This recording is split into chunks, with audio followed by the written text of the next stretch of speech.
Welcome, friends, to my own personal rabbit hole. It's my plan here to jump into a podcast I'm calling Piercing Pop Culture. This is going to be home for the weird, the wacky, and in my personal opinion, the wonderful. I've written about the golden age of Hollywood plenty of times, and I've deep dived into the films we all acknowledge as the classic. I've even reviewed new releases. This is a place that's going to be for the, let's call them, the guilty pleasures. The pop culture. Exploitation films? Check. Game shows? Double check. Heck, there's even going to be plenty of classic TV. As someone who's watched far more episodes of Match Game and Tattletales than I should openly admit, this is going to be a place to bask in that joy, tell the stories, and to be honest, deep dive. If it's been talked about in mid-20th century pop culture, chances are we'll discuss it here at some point. So my name is Kim. I'm your wacky, resident film historian, film scholar, film critic, but really I'm just a film nerd. Full disclosure, I have Village of the Giants playing in the background. I came of age as a classic Hollywood nerd. My gateway film was and will always be Singing in the Rain. Before that, though, I spent my Saturdays mornings watching Mystery Science Theater when I was probably too darn young. Then factor in Nick at Night, its golden age sitcom peak.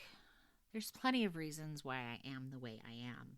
I love an honest-to-goodness, good-bad movie. Schlock. Drive-in fare.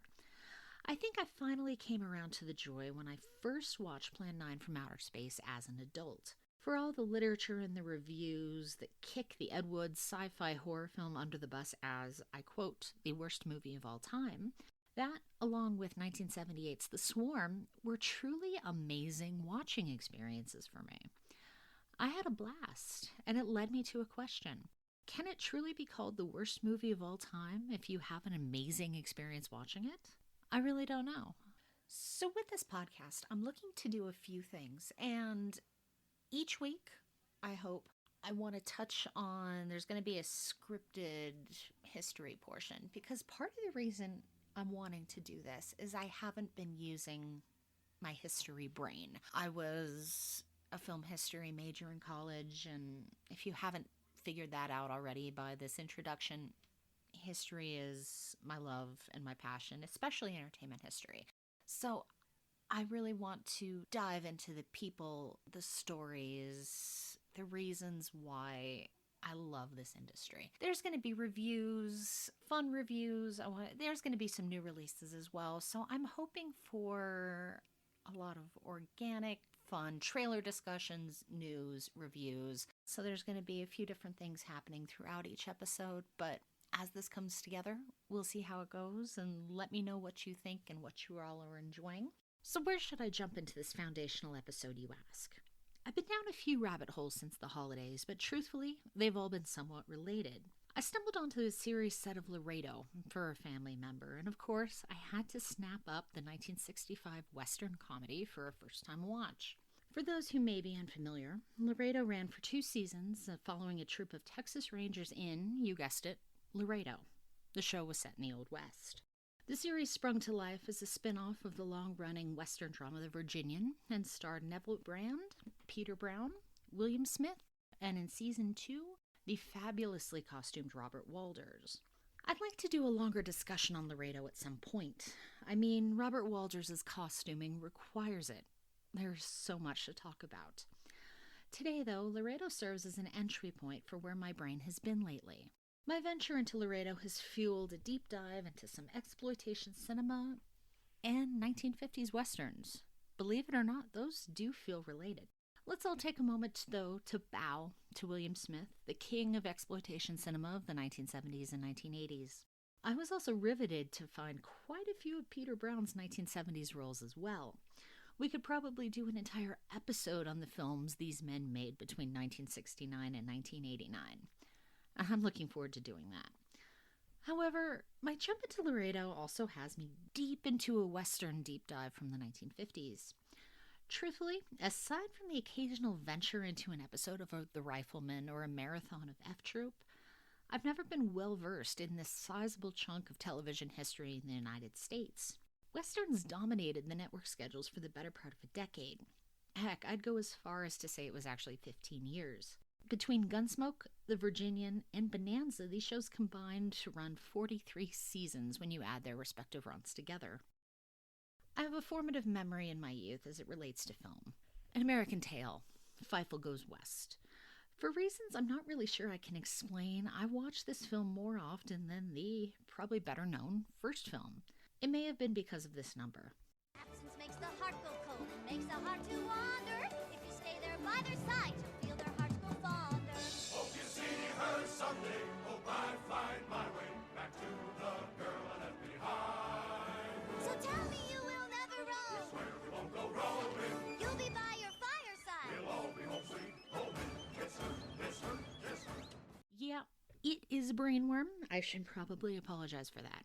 Watching An American Tail, Fievel Goes West as an adult, it immediately becomes clear just how often we elder millennials were fed mid-20th century nostalgia as part of our childhoods. I know, this still happens today. However, the plethora of examples that hit movie screens between 1989 and 1995, as I said earlier, it's easy to see why I am the way I am. I'm sure we'll talk about Radioland murders at some point on this podcast. An American Tail, Fievel Goes West is a love letter to the early 1960s Western, specifically the TV Western. There's character archetypes packed in throughout the film and even actual voice talent, the most surprising being Jimmy Stewart. As a youngster, they're feeding you bright colors and punchy songs, but there's more to it. When I started down the path of classic television, I realized I knew about Miss Kitty and Fievel before I knew the actual Miss Kitty, portrayed by Amanda Blake in Gunsmoke. I knew this cat who owned a saloon deep in my soul. She'd been around as long as I could remember. It felt like an oddly full circle moment when, in a quest to learn more about women behind the camera in classic television, I came across the name Kathleen Hite. Kathleen Hite was one of my entrees into this research, and when I began digging into women creators during the middle of the 20th century. Her work, primarily in the Western genre of the 1950s and 1960s, is important in television, and she should be remembered among the foundational writing during this early era of TV history. Kathleen Hite was born in June 1917 in Wichita, Kansas. The Emporia Gazette profiled Hite in May 1962 in an article entitled "Gunsmoke Writer is Proud of Her Deep Roots in Kansas. Her Early Years Are Described." Both sets of grandparents came to Kansas in the Old West days, and all were great storytellers. My father was a cattleman, and we had a ranch in New Mexico operated by my brother. After graduating from college in the late 1930s, she quickly started writing for radio. She was, however, pulled west when a job at CBS presented itself. Radio Recall, the journal for the Metropolitan Washington Old Time Radio Club, provides an unsourced but still delightful quote from Hite. CBS had a policy against women writers, so I hired on as a secretary. I figured once I got inside the building, I could destroy them from within. I badgered the head of the writing department until he gave me a chance to write. The article goes on, reporting that Hite became the first women staffer at CBS before too long and was promoted to the position of script editor by 1950. It's at this point she wrote for the series The Adventures of Philip Marlowe until 1951. She continued writing for radio until the middle of the decade. She left CBS in the early 1950s, choosing the riskier but more fruitful path as a freelance writer. It was in 1954 she lands her first screenwriting credit on Crown Theater with Gloria Swanson. And looking at her filmography, she doesn't struggle working regularly. She's billed as writer on shows like Alfred Hitchcock Presents, Jane Wyman Presents Fireside Theater, and Wagon Train throughout the middle of the decade. Kathleen Hite also did her fair share of creating for the screen. She's billed as the creator on The Texan, alongside writer James Gunn. No, not that one. The series starred Rory Calhoun as a Civil War veteran roaming Texas as a gunfighter. While the series is a bit of a blip into the wave of westerns at the time, it did run for 2 seasons. Hite is also credited as creator on the series Empire, which ran between 1962 and 1964. This show ran for 33 episodes and starred Richard Egan, a pre-almost everything Ryan O'Neal, and a pre-most things Charles Bronson in a dramatic western. The show followed Egan as Jim Ridigo, the foreman of a massive ranch, and the resulting complications of life and love. The show is perhaps the closest to Hite, at least from an outsider's perspective, as it reflects on the pioneering and ranching history of her family. However, Hite is probably best known for her contributions to the long-running classic western Gunsmoke.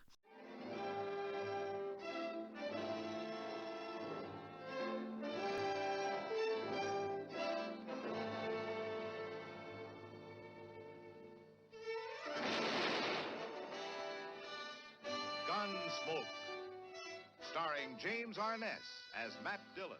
She joined the writing team in 1957 when The Mainstay was in its third season. She's billed, according to IMDb, at least on 42 episodes of the show. While Gunsmoke ran a massive, for the time, 20 seasons, Hite is one of the more prolific writers on the show, between creators John Meston, Norman Macdonald, and Charles Marquis Warren, and writer Les Crutchfield. Hite lets her personality show through in the bevy of interviews in the wake of Gunsmoke's success. In fact, she wasn't afraid to let all sides of her ego and her saltiness show through. She's quoted in the November 4th, 1961 issue of the Press and Sun Bulletin. She says, "I watch the show every week if it kills me, and sometimes it can be an awful, painful experience." She continues, "I have great pride in the kind of dialogue I write, and when it's tampered with, as it usually is, it incenses me. You can't beat it until you're big enough. I don't suppose anyone honks up Red Serling's scripts on The Twilight Zone." A refreshing discovery is made when looking into the primary sources from the period.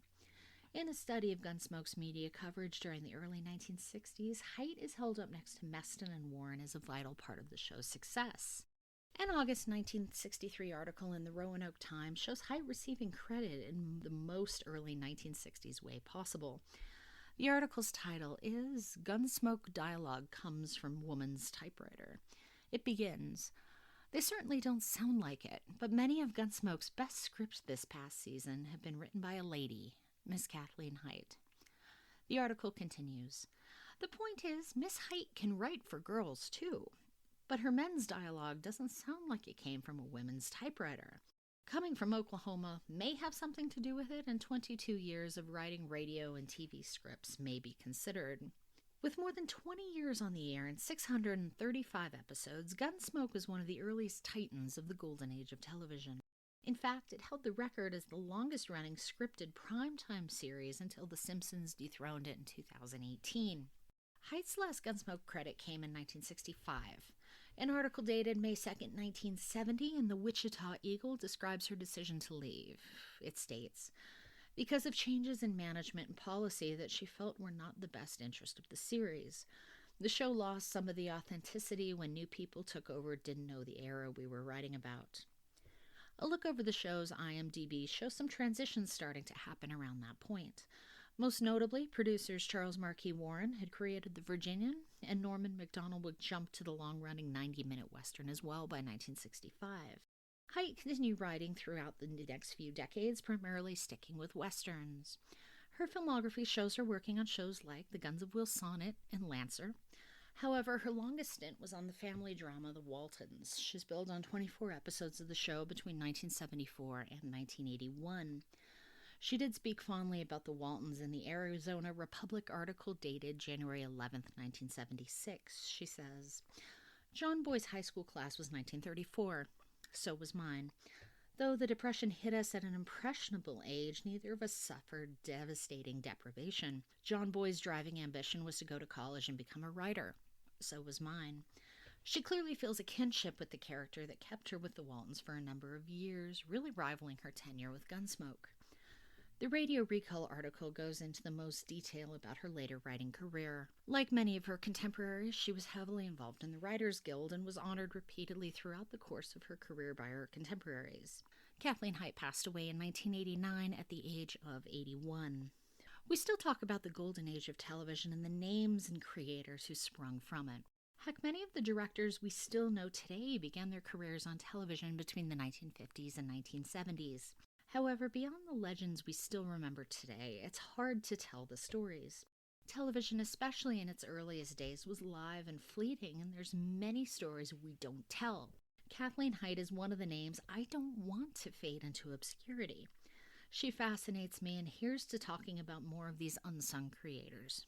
Now, to do adequate justice to Kathleen Hite, I should of course talk about Gunsmoke. It just feels right.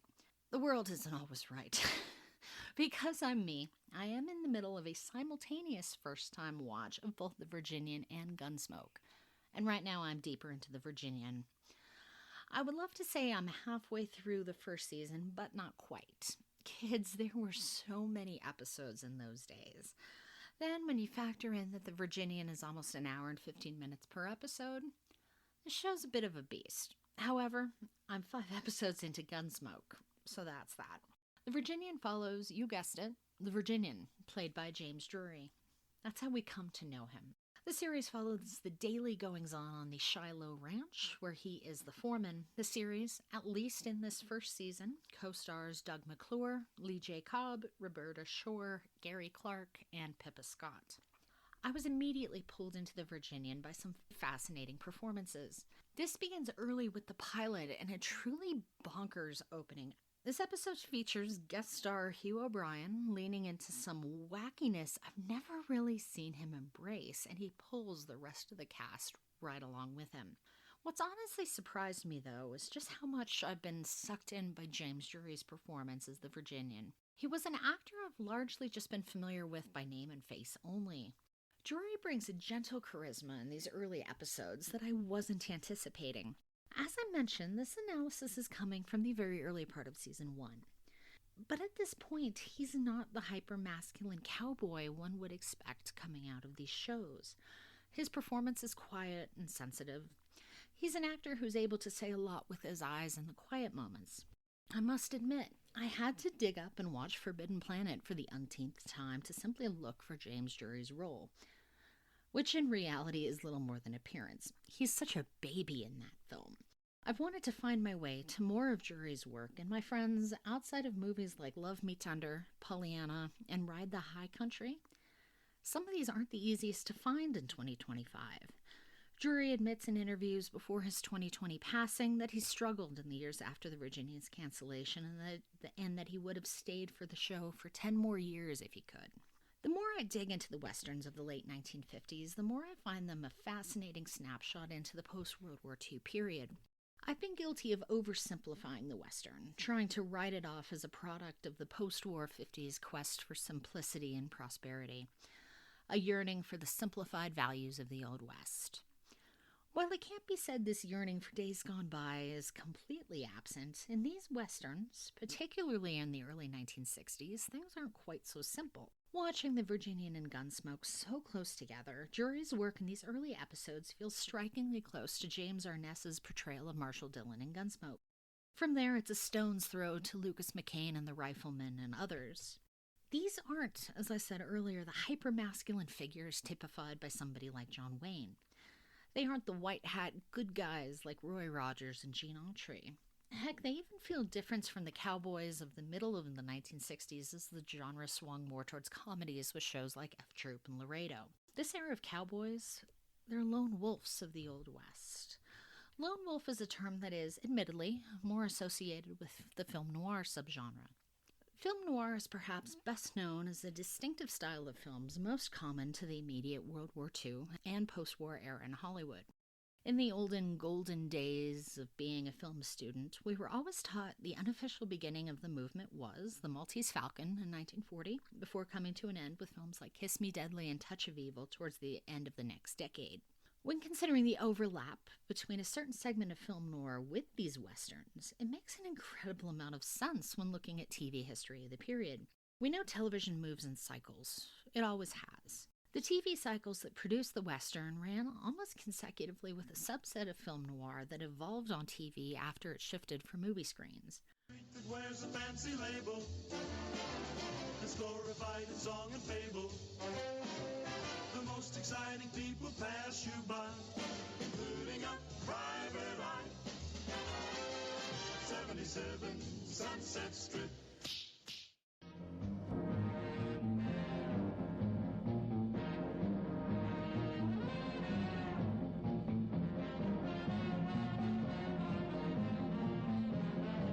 Film noir is a narrative and stylistic movement with the potential to conjure different ideas for different people. Some think of the hard-boiled detectives that sprang to life from the minds of Raymond Chandler and Dashiell Hammett, while others might think to moody think pieces like Night in the City and Brute Force. It should come as no surprise. There's a lot written about film noir heroes. In Robert Porfirio's 1976 essay, No Way Out, Existential Motifs in Film Noir, the author discusses the presence of vulnerability, alienation, loneliness, and fragility that is inherent in film noir leads, and each of these themes hits home when also thinking about the Western. These Western leads live in a world that is often cold and lonely. They've each dealt with loss and violence in their own way, and the specter of this loss hangs over the world. Porfirio continues with a sentence that feels equally compatible to the world of the Western. Set down in a violent and incoherent world, the film noir hero tries to deal with it the best way he can, attempting to create some order out of the chaos to make sense out of the world. In some of these characterizations, we get an insight to the societal struggle happening in the wake of World War II. In his 1972 essay, Notes on Film Noir, Paul Schrader writes, "The disillusionment many soldiers, small businessmen, and housewives and factory employees felt in returning to a peacetime economy was directly mirrored in the sordidness of the urban crime film. While we still remember the suburban conservatism of the 1950s, thanks to the profound effects from World War II, something bubbled beneath the surface. We certainly remember the easy nostalgia of sitcoms like Leave It to Beaver and Father Knows Best. These shows present the goal, not the reality. We see these shows as a sign of the quest for domesticity. We see what society in the 1950s wanted to be. However, in the thrillers, and as I'm seeing in these westerns, we see where people truly were. A particularly poignant example of this shows up in the pilot of the 1959 western, The Rebel. As main character Johnny Yuma, played by Nick Adams, returns home from the Civil War, a friend asks him why it took so long to return home. Yuma replies, "Well, there's different kinds of wars. There's wars that don't just end because a white flag goes up or someone signs a piece of paper. There's wars that go on inside." This is a quote that could just as easily be said in the generation returning home from the war in Europe after 1945. A generation of men were struggling to put the war behind them. They'd seen far more than they could process, and in an era that emphasized pushing your issues aside, it's difficult to comprehend what returning soldiers were feeling as they married and started families in the 1950s. As so much of this piece has dealt with these lone wolf heroes and how they fit into 1950s and 1960s culture. A look into these issues plaguing women, though, is harder to plug into the noir movement. A discussion of the dichotomy around the good girl and the femme fatale could probably fill the runtime of an entire episode. Fascinating discussions could be had about the femme fatale, the good girl, and how this all plays into a shift in women's roles after World War II.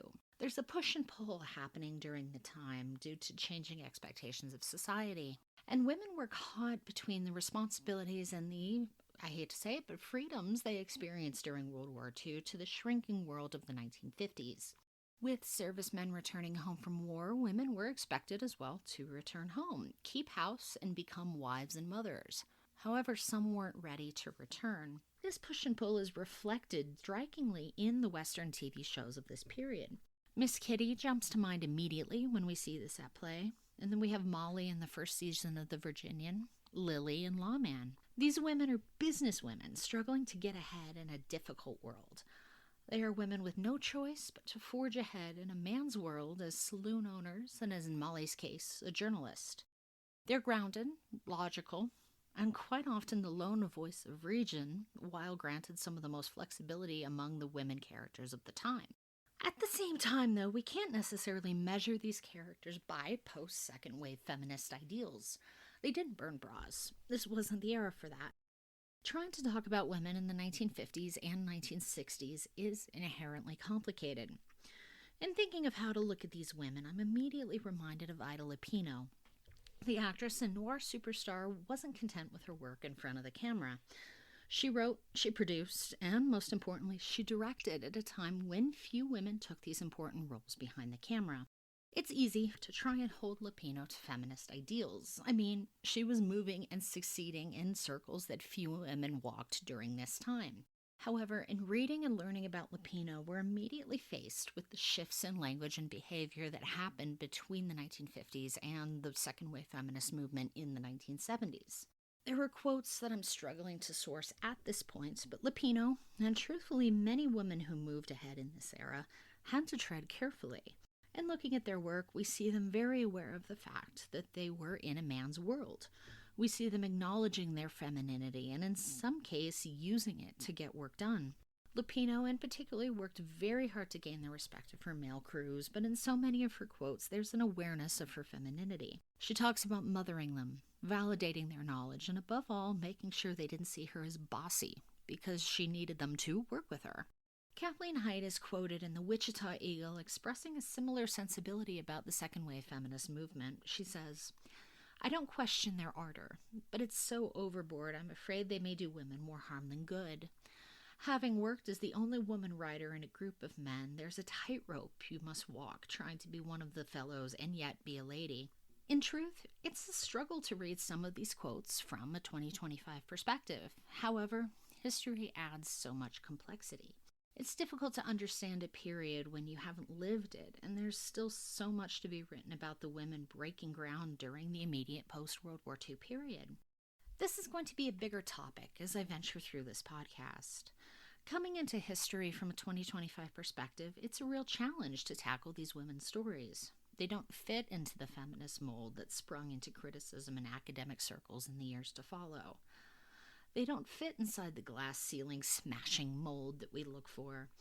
Many of these women express clearly that they knew they were games they needed to play. There was a role they needed to fill, and if they wanted to move ahead in an industry that was still heavily male-dominated, they did what they had to do. This is admittedly politically complex. However, in perhaps an unconscious reaction, as I've said, the stories of these women aren't told as often. Is it potentially a hallmark of the fact that there were that many notable creators in the middle of the 20th century? So many of these men we know by name, by reputation, and all the work they did. However, there are interesting and even inspirational stories we should be telling. Women like Kathleen Hite and others helped define television as a burgeoning medium, and we should be talking more about them. The good, the bad, and the complicated. Getting back to the topic at hand, we see these Western women coming, in truth, far closer to the realistic, well-drawn characters than their counterparts in the noir movement. The femme fatales certainly had fun, but as the name implies, they were often pigeonholed as, you guessed it, bad girls and at worst, evil. Each of these Western actresses bring these women to life. Their reality is complex, especially given the world that these characters live. They live lives, they have pasts, and while each are romantically linked with their respective lead, even if it's in an often hands-off, unrequited kind of a way, they exist for more than simply love. They had a purpose in their work. In a world that was changing quickly, it's been eye-opening to see how contemporary these period Western depictions feel to the 1950s, and I can't wait to watch more.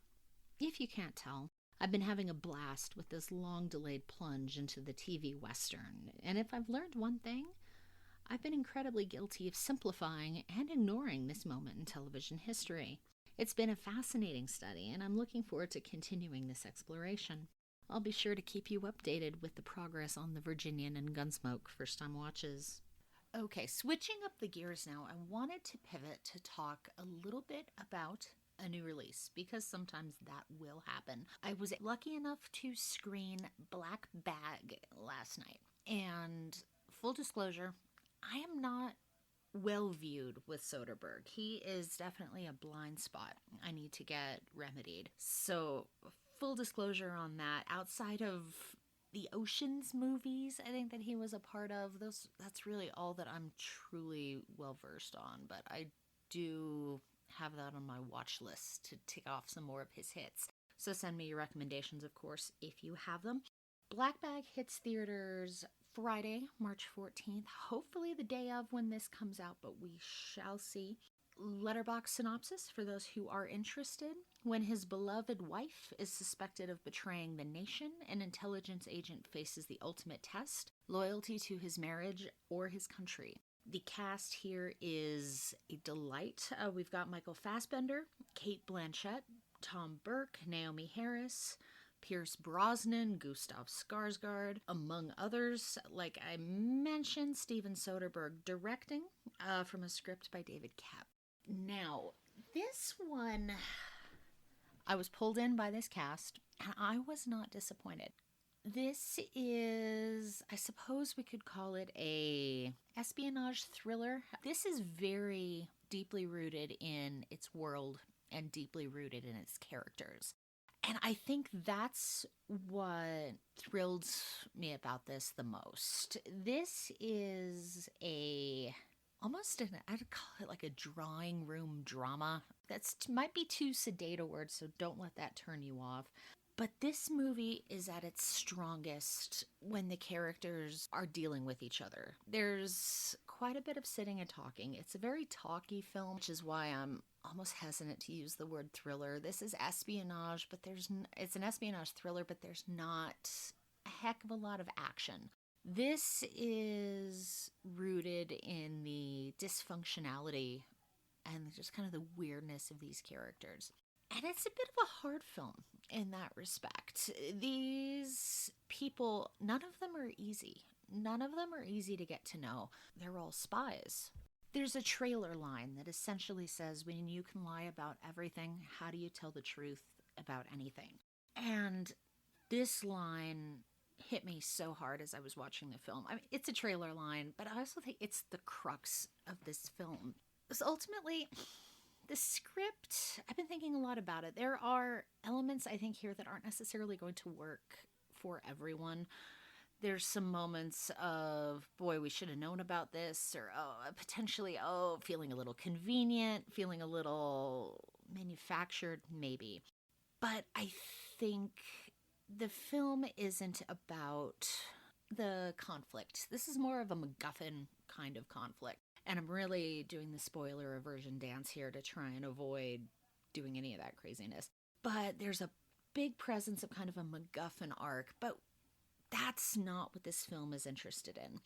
The film is interested in the relationship between these intelligence officials and how these people make it work, and really the pivotal relationship between Cate Blanchett and Michael Fassbender. Cate Blanchett is, of course, her confident, incredible best. She's Cate Blanchett and fabulous wardrobe and brilliant, London set design and everything that entails. Just gorgeous, gorgeous, gorgeous, gorgeous. Michael Fassbender's a little harder to crack, and there's not a lot of emotion in this movie.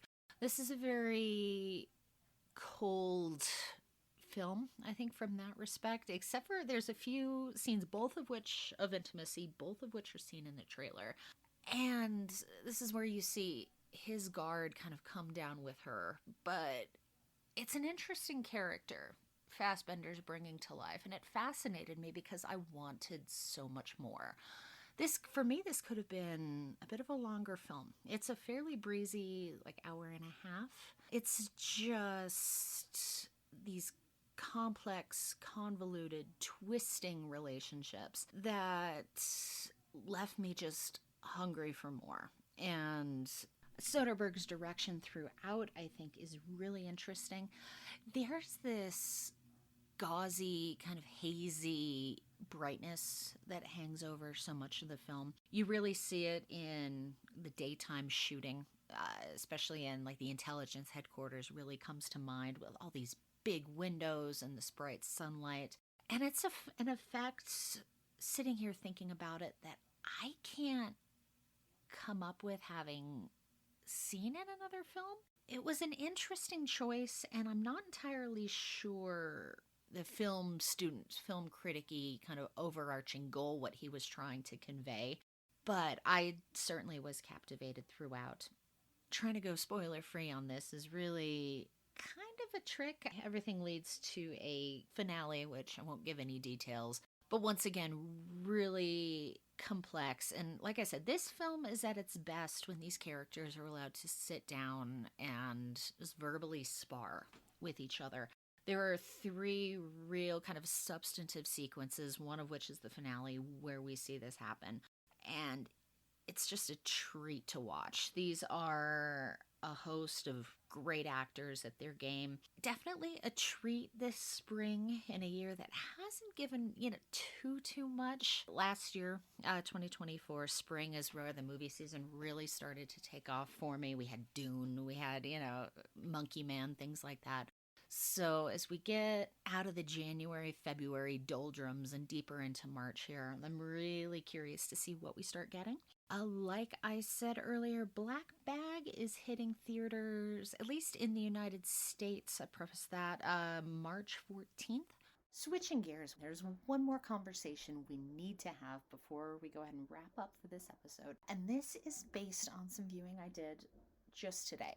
Because honestly, it's too quirky and too strange to pass up. I have had the 3D Nudie Cutie collection from Kino collecting dust on my shelf for far, far, far too long. And I finally dove into that today. So I have watched everything on the disc with the exception of the Bellboy and the Playgirls that I actually saw a while back, but I do need to revisit that one. And it's been interesting to watch those and simultaneously look at the Letterboxd reviews to get a more 2025 take on these films. The Nudie Cuties, particularly the ones coming out of the early 60s, I don't know how one is supposed to watch those from a film critic perspective.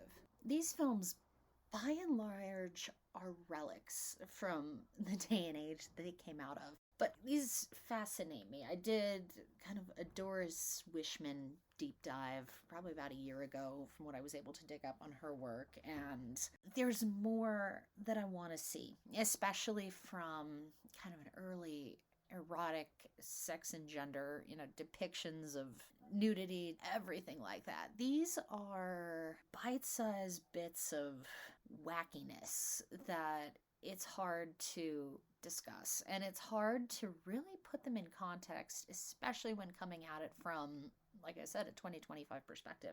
There's 2 shorts on this disc, and they're a bit challenging. I won't lie. Just in terms of there's not a whole heck of a lot there. You've got Beauty in the Third Dimension, which is really a slideshow of admittedly immaculately restored topless photography from probably the 1950s. And then you've got Love for Sale, which features Bella Starr and is set kind of in and around, I believe it says, a burlesque show. Very, very, very tame from 2025 perspectives, and most people, and even the Letterboxd reviews, say likely tame from a 1950s perspective. You see her show off some of, I believe, her act in her dressing room, and then it moves to the stage, and it's very geared around this burlesque scene.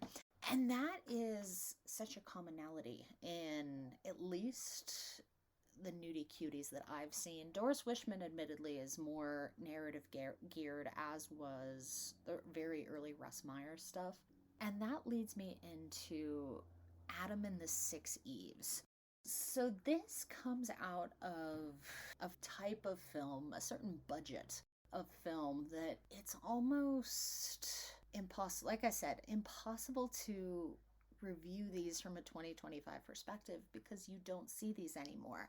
This one reminded me of something like Wild Gals of the Naked West from Russ Meyer, or even The Handyman. These films that are so low budget they can't even have a dialogue track. In this case, Adam and the Six Eves, you're watching this hour-long film, and admittedly it is a very long hour of Adam, who we learn is a prospector, but to me he actually felt more like a cast-off from the McHale's Navy set. And he had very, like, Maurice Gosfield from Sergeant Bilko vibes. And he is in the middle of the deserted, I'm going to say, island with his donkey, and he stumbles on a group of who they call the natives, who are 6 topless women in vaguely 1960s ideas of Middle Eastern styled garb. And with few exceptions, notably some giggles and a few kind of overlaid moments of quick dialogue, the film is told from the donkey's perspective. So you see the actors, you see, what the emotions they're going through, but the overlay of everything we learn from this film comes from the donkey's narration.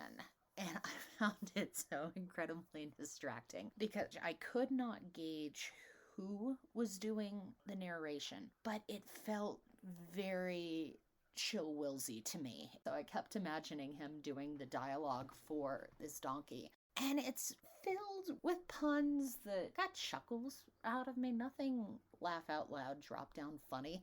I was equally reminded of something like the 1962 sci-fi film Invasion of the Star Creatures, in the way that the whole film's sense of humor just felt very dated. These puns felt like they could have came out of a B-list 1940s serial. Like a film that when you watched it in 1962, you would have went, wow, I remember this joke, back when I was a kid.